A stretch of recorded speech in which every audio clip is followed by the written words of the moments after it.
And now for two things that go hand in hand, helping people and the planet at the same time. And that's what Project Open Hand is all about. It's a place that's hustling and bustling all day long. That doesn't begin to get at it. It's fun though, it's never a dull moment around here. That's because here at Project Open Hand in San Francisco, volunteers are cooking up hundreds of meals a day. Today they're packing up recyclable trays filled with green beans, egg noodles, and beef stew. Plus we can't forget the burgers and all the toppings. We have a forklift, that's how much food we use. You could not unload by hand the trucks we use, so we probably go through a tractor trailer's load worth of food in any given week. This nonprofit, founded in 1985, is doing it all to feed their clients free, healthy meals.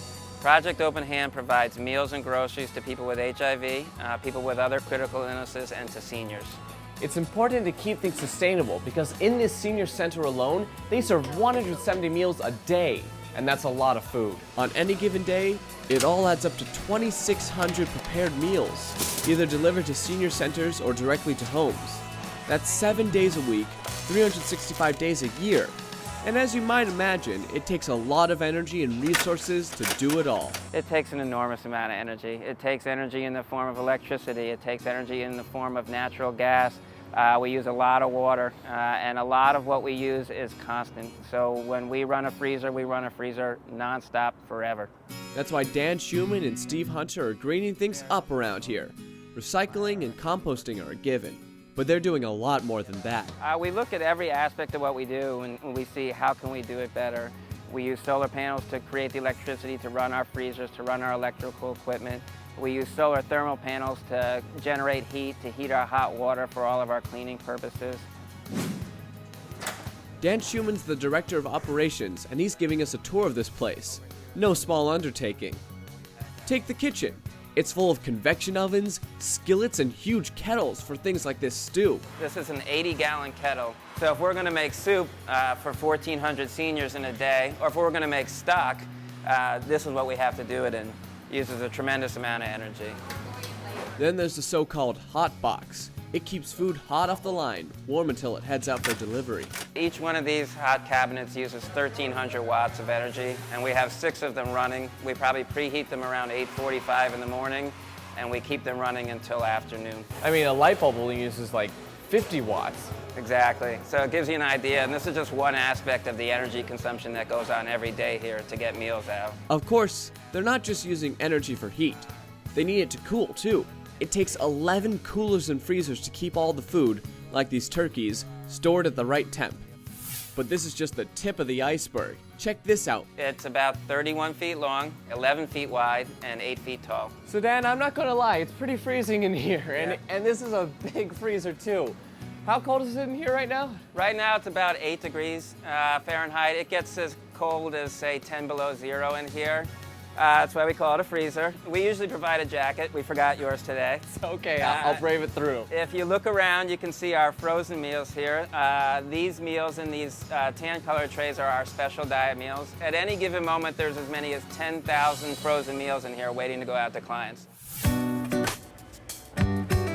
There's another whole part of this operation too, and that's the grocery store. It's where clients can come pick up groceries once a week, and that means more of these. This is all of the coolers we need to keep all the product fresh. The problem is glass doors make it easy to see what's in there, but they don't insulate very well. It's just yet another example of where all that energy, all that electricity is going.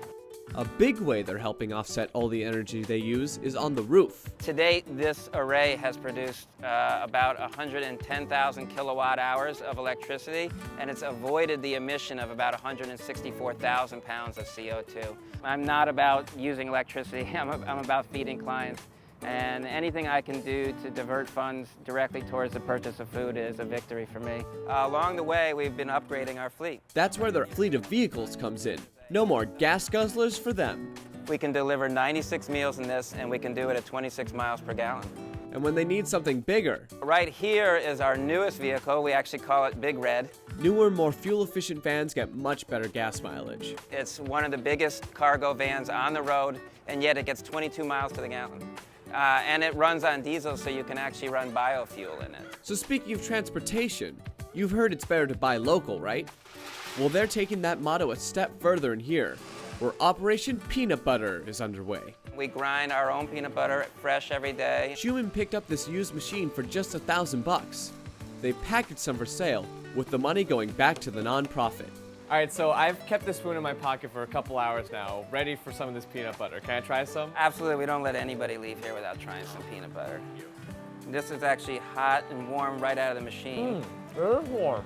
So while Brendan can't talk, I'll just say that Brendan's very happy right now. I can see through his eyes that he's loving the peanut butter. He's saying, this is the best peanut butter I've ever had. So from providing nutritious food from the kitchens to fresh produce and organic bread in the grocery store, Project Open Hand is on a mission to provide better meals to people who need them, while doing its part to produce less pollution and save resources too, something we'd call a win-win situation.